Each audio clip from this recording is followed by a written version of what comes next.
ഓസ്ട്രേലിയക്കെതിരായ test പരമ്പരയ്ക്ക് ശേഷം ഇന്ത്യയെ കാത്തിരിക്കുന്നത് ഇംഗ്ലണ്ടിനെതിരായ ടെസ്റ്റാണ്. ജനുവരി അവസാന വാരമാണ് ഇന്ത്യയുടെ ഇംഗ്ലണ്ട് T20 പരമ്പര നടക്കുന്നത്.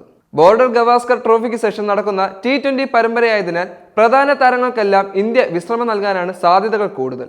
ഇന്ത്യൻ യുവതാരങ്ങൾക്ക് പ്രാധാന്യം നൽകുന്ന ടീമിനെയാവും കളിക്കളത്തിലിറക്കുക. സൂര്യകുമാർ യാദവ് നായകസ്ഥാനത്തേക്ക് എത്തിയ ശേഷം ഇന്ത്യയുടെ T20 ടീമിന്റെ പ്രകടനം അതിഗംഭീരമായിരുന്നു.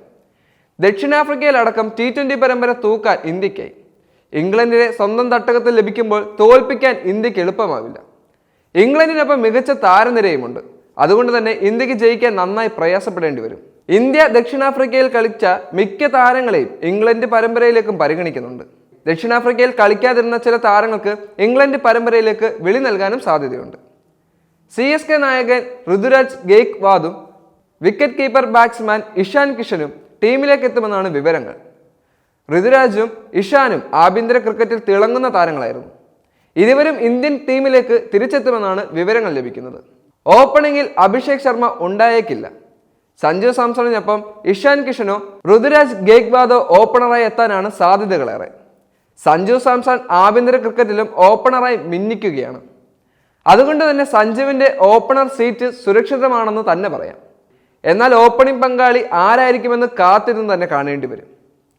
ഇംഗ്ലണ്ട് പരമ്പരയിൽ ഇന്ത്യൻ ടീമിൽ റിയാൻ പരാഗ് ഉണ്ടാവില്ല. പരിക്കിനെ തുടർന്ന് ദക്ഷിണാഫ്രിക്കൻ പരമ്പരയിലും താരം കളിച്ചിരുന്നില്ല. ഇംഗ്ലണ്ടിനെതിരെയും പരാഗിനെ ഇന്ത്യ ടീമിലേക്ക് എത്തിക്കാനാവില്ലെന്നാണ് വിവരങ്ങൾ ലഭിക്കുന്നത്. മികവ് കാട്ടുന്ന പേസ് ഓപ്പണറായ നിതീഷ് കുമാർ റെഡ്ഡിക്ക് വിശ്രമം നൽകിയേക്കും എന്നും സൂചനയുണ്ട്. നിലവിൽ ഇന്ത്യക്കൊപ്പം ഓസ്ട്രേലിയൻ പരമ്പര കളിക്കുകയാണ് നിതീഷ് കുമാർ. അതുകൊണ്ട് തന്നെ താരത്തിന് വിശ്രമം നൽകാനുള്ള സാധ്യതയാണ് കൂടുതലുമായി കാണുന്നത്. ദക്ഷിണാഫ്രിക്കയിൽ മിന്നിച്ച തിലക് വർമ്മയ്ക്ക് ടീമിൽ നിർണായക റോളുണ്ട്. റിങ്കു സിംഗും പ്രധാനപ്പെട്ട റോളിൽ ടീമിൽ ഇടം നേടും.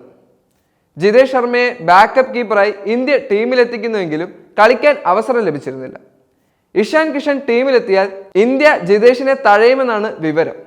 എന്തായാലും ഇന്ത്യ ദക്ഷിണാഫ്രിക്കൻ പരമ്പരയ്ക്കുള്ള ടീമിൽ നിന്നും വലിയ മാറ്റങ്ങൾ ഇംഗ്ലണ്ട് പരമ്പരയ്ക്കുള്ള ടീമിൽ വരുത്തിയേക്കില്ലെന്ന് തന്നെയാണ് പറയാതെ പറയുന്നത്. ഓപ്പണിംഗിൽ അഭിഷേക് ശർമ്മ ഉണ്ടാകില്ല എന്നൊരു സൂചനയുമുണ്ട്.